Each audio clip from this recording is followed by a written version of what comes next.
शक्तीचा अंत पाहतोय असं वाटतंय ना.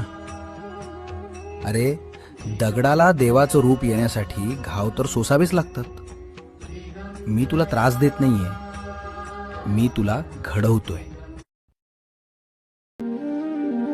स्वामी, मला तुमच्याकडून फक्त 2 गोष्टी हव्या आहेत. काय रे बाळा, काय हवंय तुला?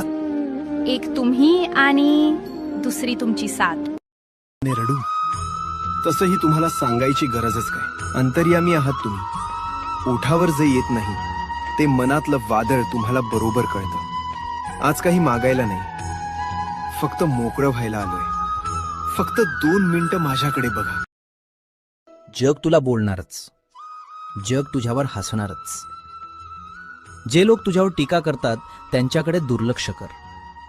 कारण ज्या दिवशी तू यशस्वी होशील त्या दिवशी तेच लोक तुझा जय जयकार करतील. तू माणसांना नाही तर माझ्या वचनाला महत्त्व दे. भिऊ नकोस, मी तुझ्या पाठीशी आहे. संकटांना म्हणावं वाटेत येऊ नका, कारण मी एकटा नाहीये. माझ्या पुढे, माझ्या मागे, माझ्या डावीकडे आणि उजवीकडे माझे स्वामी सुरक्षा कवच बनून उभे आहेत. ज्याला स्वामींची साथ आहे त्याला ग्रहांची भीती कशाला. भिऊ नकोस, मी तुझ्या पाठीशी आहे.